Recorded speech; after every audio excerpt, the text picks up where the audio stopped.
Welcome to the Deep Dive. Today, we're tackling something we all think about: why we succeed and why we stumble. Mm-hmm.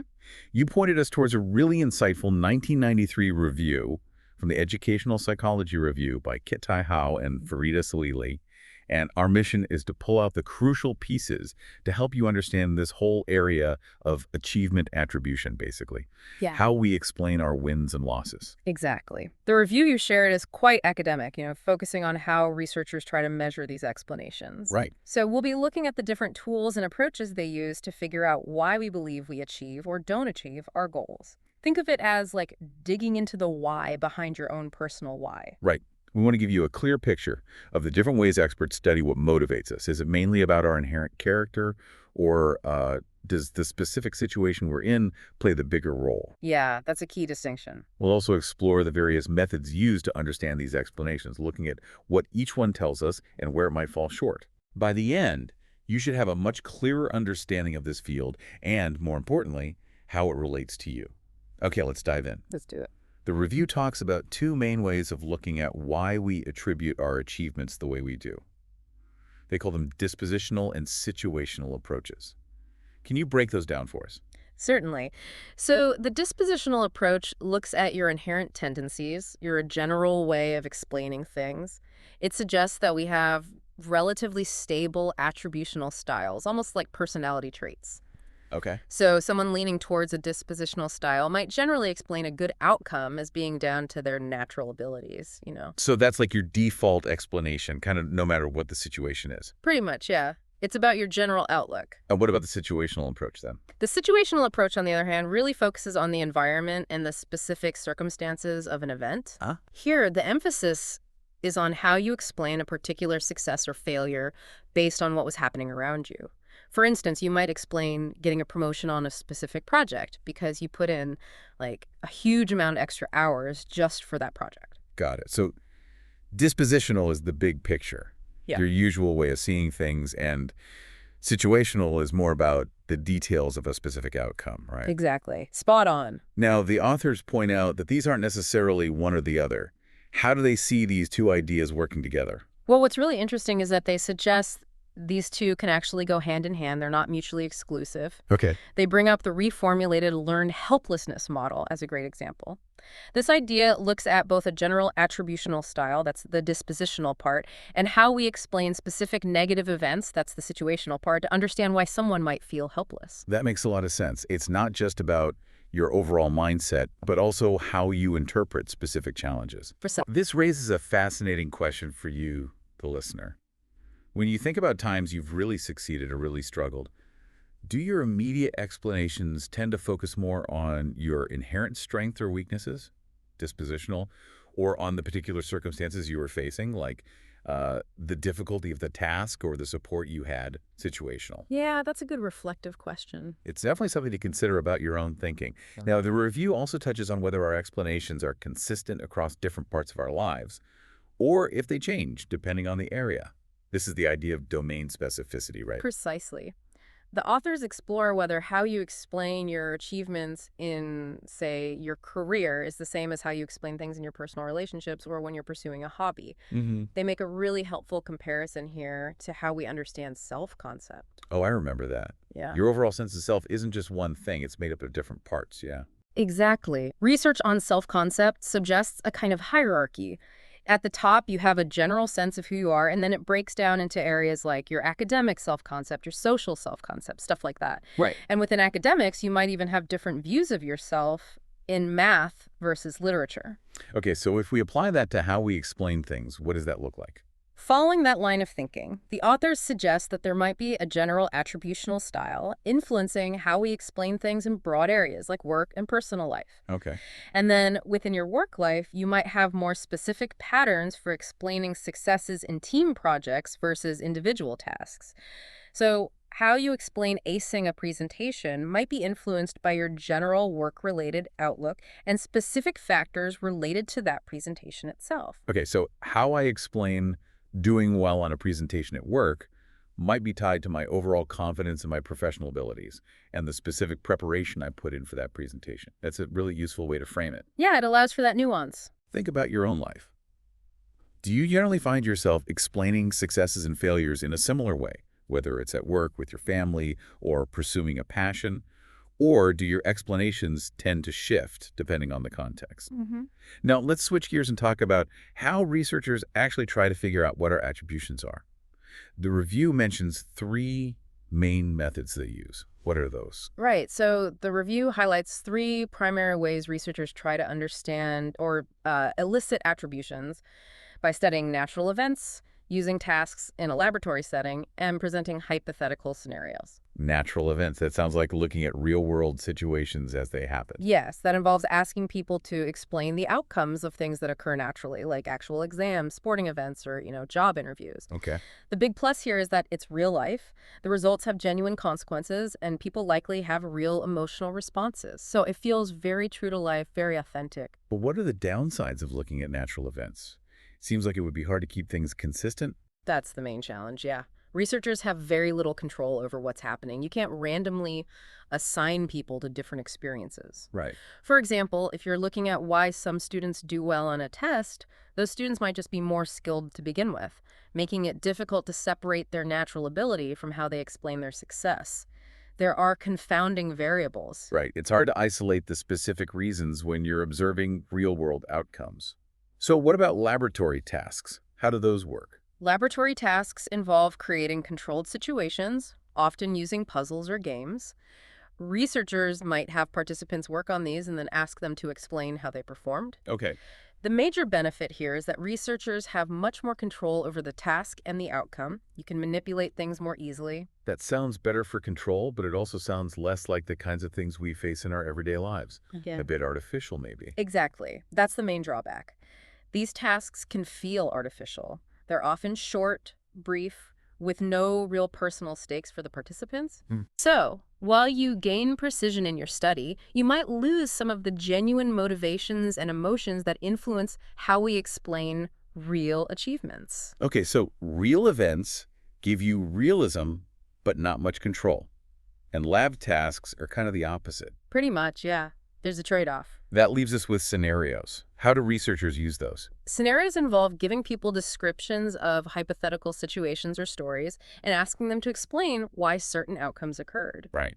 This method gives researchers the most flexibility in designing the events you can create almost any situation you can imagine. That sounds really adaptable. What are the downsides there?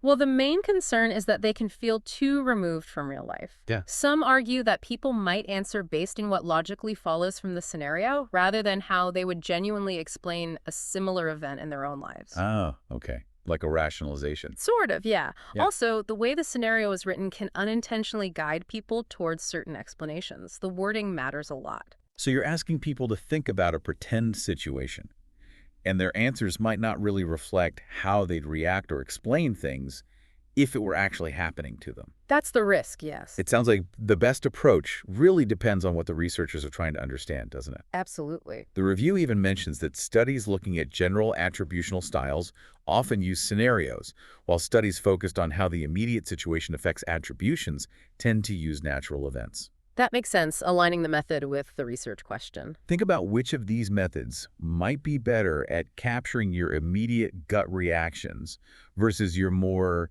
considered after-the-fact explanations. Now, the review brings up a really interesting point.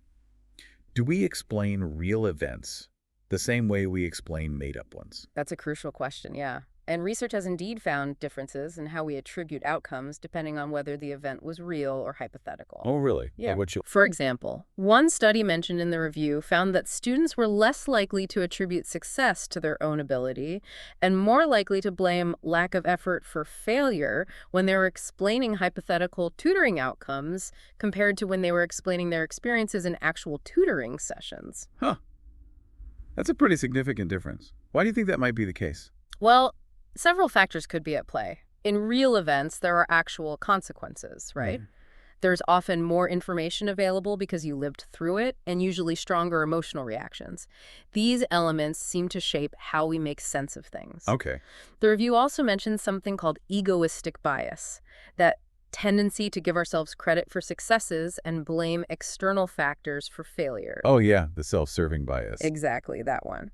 It seems to be stronger when we're talking about real events compared to more detached lab tasks or hypothetical situations. That makes a lot of sense.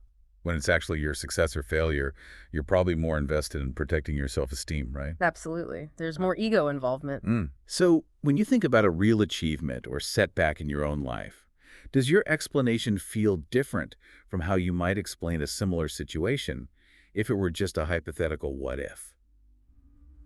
It's definitely worth pondering. It really is. Now, if researchers do use scenarios, the review talks about some important things they should keep in mind when creating them. What makes for a good hypothetical situation in this type of research? Yeah, if researchers choose to use scenarios, the review emphasizes several key things to consider to make them effective. First, the situation should have some genuine uncertainty about why things turned out the way they did. It shouldn't be so obvious that the attribution is predetermined. Right, you want people to actually think about the possible causes, not just pick the most logical one based on limited information. Exactly. Second, the scenario needs to provide clues that point towards possible reasons, but without making those reasons too obvious or direct. You want to guide their thinking without telling them exactly what to think. Third, it's important to avoid using language or ideas that are semantically linked in a way that pushes people towards a particular explanation. The wording shouldn't give the answer away, you know? That sounds tricky. You need to give enough information for people to make a judgment, but not so much that you're leading the witness, essentially. Precisely. It's a balancing act. And finally, a well-designed scenario should include both pieces of information that are relevant to the outcome and some that aren't. Oh, okay, like red herrings. Sort of, yeah. Yeah. This makes participants have to sort through the details and decide what's important in explaining what happened, much like in real life. That makes sense. You don't want to hand them the answer on a silver platter. You want them to do a bit of mental work.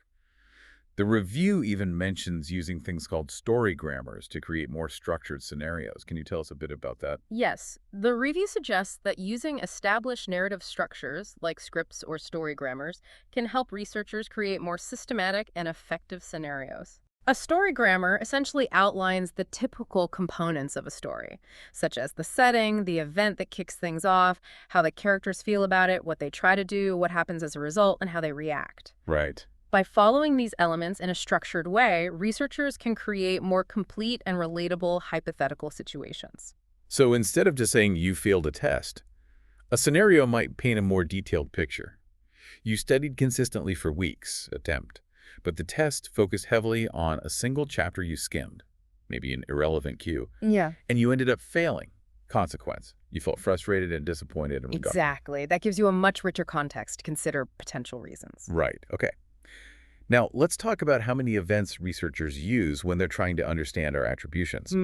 The review talks about measures that look at a single event versus those that look at multiple events. What's the difference, and why would you choose one over the other? Well, a single event measure, as the name implies, asks about your attributions for one specific occurrence. For instance, someone might be asked why they succeeded or failed on a particular task they just finished. Okay, just one thing. Right. Multiple event measures, on the other hand, present a series of different events and ask for your explanations for each one. The goal here is usually to get a sense of a more consistent, general way you tend to explain things across various situations, your attributional style. So single event is like a snapshot of how you explain one thing, and multiple event tries to find a pattern in how you explain a range of things. Exactly. But the review raises an interesting question about whether you can simply combine responses across different situations in those multiple event measures. What's the concern there? Yeah, the concern is that how we explain things can really vary depending on the specific situation, even if the outcome, success or failure, is the same. For example, why you think you didn't get a promotion at work might be very different from why you think your attempt at a new recipe didn't turn out, even though both are instances of not achieving a desired outcome. Right. Some research even suggests that your feelings about a particular subject, whether you enjoy it or not, can influence how you explain your performance in it. That totally makes sense. Yeah. I probably have very different reasons for not finishing a marathon versus not getting the last slice of pizza, Exactly. And the review also mentions that tendency we have to see things in a way that benefits ourselves, that self-serving bias playing a role here. Ah, right. That bias again. Absolutely. Whether we succeed or fail has a big impact on our attributions, often leading to that self-serving bias we discussed earlier. Because our explanations for successes and failures can be so different, many questionnaires that use multiple events actually ask about positive and negative outcomes separately to get a clearer picture. Okay, so they separate the good stuff from the bad stuff in the questions. Often, yes. Trying to get a single score for your attributional style by just adding up how you explain good and bad things might not give you a very accurate picture of how you really think. Right. And the review also touches on whether these multiple event measures can actually predict how we'll explain things in new specific situations. What's the key takeaway there? Well, whether a multiple event questionnaire can accurately predict how you'll explain something in a particular real-life situation really depends on two main things. First, how similar the events in the questionnaire are to the actual situation you're trying to predict. Okay, relevance. And second, how consistent your own attributional style actually is. Oh, okay. If the scenarios in the questionnaire are very different from what you're facing, or if your explanations tend to change a lot depending on the context, then the questionnaire might not be a great predictor. That makes sense. If you want to know why someone might fail a driving test, asking them about why they failed a math test might not be all that helpful necessarily. Exactly, the specificity matters. Now, let's switch gears a bit and talk about what happens when researchers actually ask us about our attributions. Does the act of asking itself influence our explanations? That's a really insightful question, and the review does touch on this important point. It's a methodological concern. Mm-hmm. Research in other areas of psychology suggests that simply asking people about their reasons for something can indeed influence what they report. It might make them focus on certain factors they hadn't thought about as much before, or maybe downplay others. So by asking, do you think it was because you weren't prepared enough? We might be subtly pushing them towards that answer, even if it wasn't their first thought, like leading the witness. Exactly, that's the potential issue. However, the review also points out that spontaneous attributions do happen, especially when events are unexpected or don't go well and when they're personally important to us. Right. We often naturally ask ourselves why in those situations without anyone prompting us. That's true. If something surprising happens, my brain automatically starts trying to figure out the cause. Right, so the main idea here is that when researchers design their studies, they should try to use events that are relevant and meaningful to the people participating. Okay. This increases the chance that the explanations they get are more natural and less influenced by the fact that they're being asked. Yeah. Asking about trivial or unlikely events might not give you very useful responses. That makes a lot of sense. You want to ask about things that people actually care about or that have a real impact on them to get genuine answers. Precisely. Increase that ecological validity. Now, moving beyond just the outcome of an event, the review emphasizes how important it is to really describe the situation itself when we're studying attributions. What does that involve? To truly understand how the situation shapes our explanations, the review stresses that we need to look at different aspects of the environment, particularly in learning situations. Yeah. This includes things like how the classroom is structured, what the task or test is like, and how the teacher behaves, the whole context. So it's not just about whether you got an A or an F, but also how the course was taught, what kind of questions were on the exam, and what the teacher's feedback was like, all that stuff. Precisely. For example, the review mentions that something that seems positive, like a teacher praising a student, can actually have complex effects on how that student sees their own abilities. Oh, how so? Sometimes, if a teacher only praises you when you succeed easily, but gives neutral feedback or even sympathy when you fail after trying hard, it can lead students to think their underlying ability is actually lower. Really? Why? Because the praise for easy success implies the teacher didn't expect much, or the sympathy for failure implies the teacher thinks you lack ability despite effort. Wow. That's a surprising twist. So a teacher's good intentions might sometimes have unintended consequences. Exactly. And the impact of praise or blame can also depend on the overall teaching style in the classroom. In classrooms where criticism is more common, praise might not carry the same implication of low ability. This really highlights how important the context is.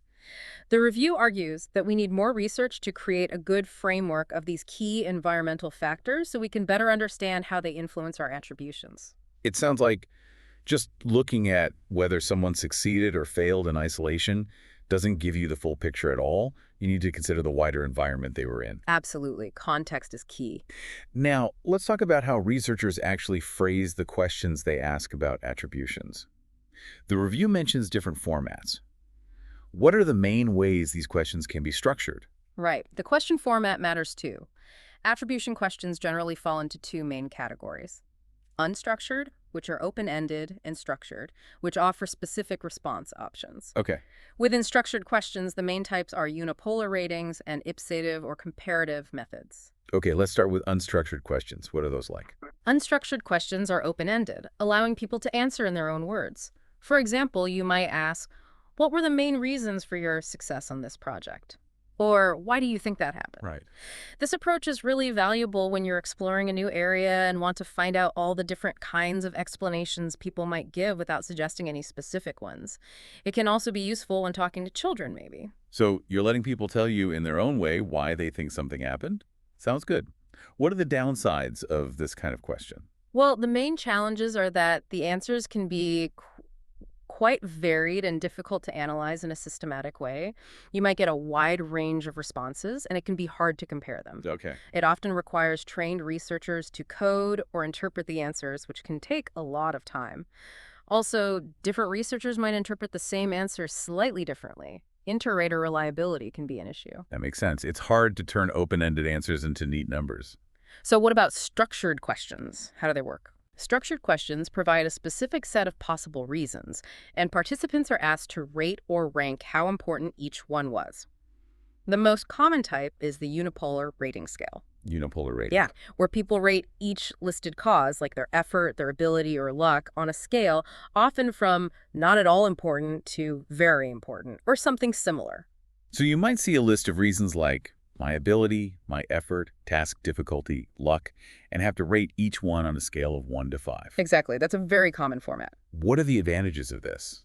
Seems more straightforward to analyze. The big advantage of structured ratings is that the data is much easier to analyze statistically.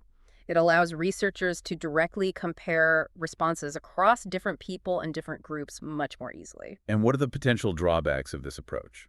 The main limitation is that by giving people a specific list of reasons, you might be prompting them to think about things they wouldn't have considered otherwise. Or you might miss the actual reason they would have given. Right. It can also limit the range of possible answers, and might not capture the explanations that are most meaningful to the individual if they're not on the list. Right. You're fitting their explanations into your preset categories. You also mentioned ipsative methods. What are those? Ipsative methods ask participants to directly compare the importance of different possible causes. Okay, compare them. How? For example, a question might ask, was your success mainly due to your effort or your natural talent? Or they might be asked to rank a list of reasons from the most important to the least important. So it forces a choice or a direct comparison between different explanations. What are the pros and cons of that? Well, it can give you a sense of which factors an individual sees as relatively more important compared to the others listed. However, ipsative data has some significant statistical problems. Oh, like what? It's difficult to compare scores between different people because a ranking is relative within that person, and the statistical analysis is quite complex. Because of these issues, it's actually not used very often in attribution research anymore. The review suggests that unipolar rating scales tend to provide more reliable and valid results generally. That's good to know. It sounds like the way you ask the question can really influence the kind of answers you get. Now, let's delve into what researchers actually ask about. Do they focus on specific causes like putting in effort or just being lucky? Or do they look at broader categories of causes like whether the cause was something internal to the person or external? Right, the content of the attribution. The review points out that in research on achievement attribution, it's probably more common to ask about specific causes. Things like effort, ability, the difficulty of the task, and luck are frequently used. Those are the big four, really. Right. However, some researchers prefer to focus on broader attributional dimensions, like whether the cause was something within the person, internal, or outside of them, external. Right, the locus of causality. Whether it's something that's likely to change over time, unstable, or stay the same, Ability. and whether the person had control over it, controllable or not, uncontrollable. Controllability. Got it. Why the difference in focus? What are the advantages of looking at these specific causes versus the broader categories? Well, specific causes are often used because they feel more straightforward and are closer to how we might naturally explain things in everyday language. I did well because I practiced a lot. They're concrete. Makes sense. However, the meaning of these specific causes can actually vary quite a bit from person to person across different cultures, and even depending on how old someone is. How so? For example, as we mentioned, a young child might think that trying hard is the same thing as being smart. They might not differentiate ability and effort in the same way an adult does. That's a good point. A younger child might not really separate effort and ability in their mind. Exactly. So while specific causes might seem easier to understand, what they actually mean dimensionally can be quite nuanced and subjective. Attributional dimensions, on the other hand, offer a more abstract but potentially more consistent way of classifying attributions across different situations and causes. Bernard Wiener's three-dimensional model, locus, stability, controllability, has been a really influential framework in this area. So instead of just saying, I was lucky, you could categorize that as an external cause, something unstable, it might not happen again, and something uncontrollable. That gives you more information about the nature of that explanation. Right? Precisely. It gives you a deeper theoretical understanding of the psychological implications of that attribution. But the review mentions a potential problem with using these specific causes to then figure out these broader dimensions, right? Right. Like you can't just assume effort is always internal and controllable. Yes, that's a really important point the authors make. Researchers sometimes try to figure out someone's score on these broader dimensions by simply adding up their ratings for specific causes that the researchers, assume fit into that dimension. For example, they might calculate how internal someone's attributions are by adding their ratings for ability and effort. The problem is that this assumes that everyone sees those specific causes in the same way dimensionally, which, as we've discussed, isn't always true. Effort might sometimes feel uncontrollable, for instance, if you're exhausted. Oh, right. So directly asking about the attributional dimensions themselves, like using a tool called the Causal Dimension Scale, CDS, which asks people to rate the cause itself on scales of internal, external, stable, unstable, controllable, and uncontrollable. That can be a more reliable way to understand those broader categories. That makes sense. You're getting people's direct perception of whether they think a cause was internal or stable, rather than making assumptions based on the specific cause they mentioned. Exactly. It avoids that potential misclassification. The review also looks at how researchers try to understand the underlying structure of our attributions, how we mentally group different causes and understand these broader dimensions. What are some of the methods they use for that? Researchers use a range of statistical techniques to explore how our attributions are organized in our minds. These include exploratory factor analysis, Okay. which helps to identify underlying patterns or factors in how people rate different causes, confirmatory factor analysis, which tests whether a pre-existing theory about how attributions are structured, like Wiener's model, actually fits the data they've collected, cluster analysis, which groups people together based on similarities in their attribution patterns, and multidimensional scaling, which looks at how people perceive the relationships or similarities between different causes, often creating a kind of mental map. More recently, researchers have also started using network analysis to map out how people see different specific causes as being related to each other, like, does effort lead to ability? Wow, it sounds like they're trying to map out the mental landscape of how we understand why we achieve or don't achieve things. Really get inside our heads. That's the goal, yeah, to understand the cognitive structure. And the review also touches on the idea that our attributions can be simple or complex. What does that mean in this context? A simple attribution is when someone identifies just one main reason for an outcome. I failed because the test was unfair. A complex attribution involves recognizing that multiple factors played a significant role. I did well because I studied hard, and I got lucky with the questions, and the teacher explained it well. Right. The review points out that the common practice, especially in older research, of treating internal and external causes as if they're always opposites, like they're on a seesaw, if one is high, the other must be low, might not always reflect how people actually think. Yeah, I was wondering about that. People can certainly believe that both their own efforts, internal and external circumstances, like a supportive environment or task difficulty, were important at the same time. That's definitely how I often see things. It's rarely just one single reason for a success or a failure in real life. Exactly. Reality is often complex, and our explanations can reflect that. Now, the review also discusses how the outcome itself, whether it's a success or a failure, affects our attributions. And it looks at different research approaches used to study this.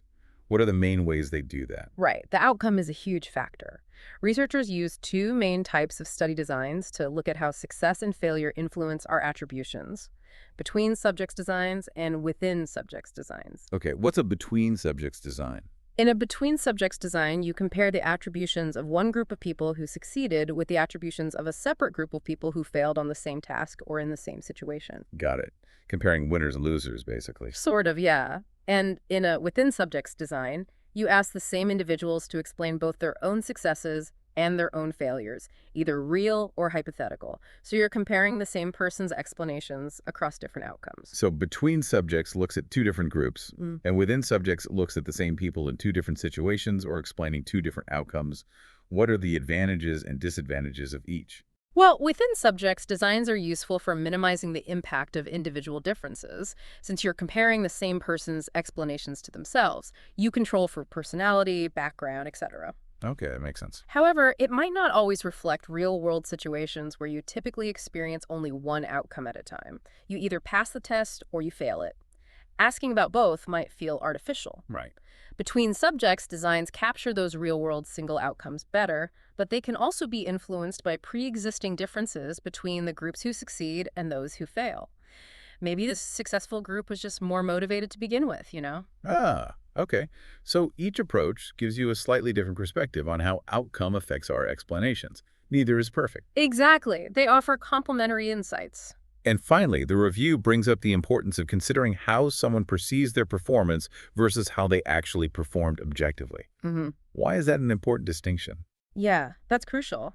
When studying how outcomes affect attributions, just looking at objective measures of performance, like a grade on a test or a score in a game, might not tell the whole story. Why not? Because someone might have done objectively well, say, got a B+A, but still feel like they failed based on their own high expectations or their past performance where they always got A's. Ah, right. Perception matters. Exactly. Their explanations for their performance will likely be driven by how they perceive the outcome, their subjective experience of success or failure.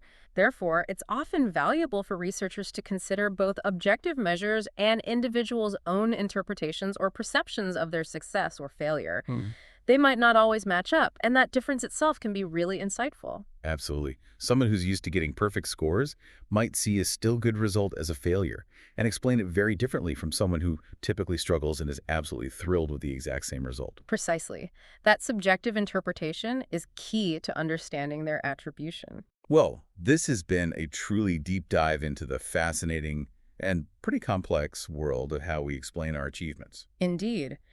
As you can see, the way we make sense of our successes and failures is a complex mix of our individual tendencies, the specific situations we find ourselves in, and even the way we're asked to think about it. Yeah. Understanding these different layers can give you a richer understanding of your own internal explanations and how they might influence your motivation and how you respond to future events. It's really eye-opening to think about all the different angles we've explored today. The difference between our general outlook and specific circumstances, dispositional versus situational. Right. How real experiences differ from hypothetical ones, and the various ways we categorize the reasons behind our achievements and setbacks, specific causes versus dimensions. Yeah, each offers a valuable perspective on why we think the way we do about our performance. This deep dive really highlights that even a seemingly simple question like, why did that happen, can have surprisingly complex answers. So take a moment, listener, to reflect on a recent success or failure in your own life. How did you explain it to yourself? Were your reasons focused on something about you, something about the situation, or more likely a combination of both? And how might the different research methods we discussed today, like being asked open-ended questions versus rating scales, or thinking about a real versus hypothetical event, have influenced your explanation if you were participating in a study? Yeah, that's interesting to think about. This is definitely just scratching the surface of a really rich area of study.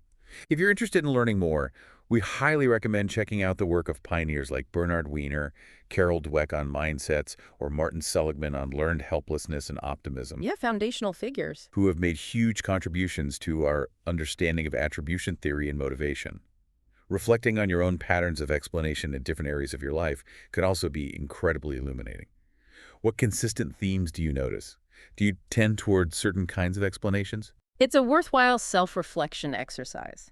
Thank you for bringing this fascinating topic to the deep dive. Yeah, thanks for digging into it with us. We hope this exploration has given everyone some valuable insights and sparked some further curiosity about the why behind our achievements. We're already looking forward to our next deep dive together. Me too. Thanks for listening.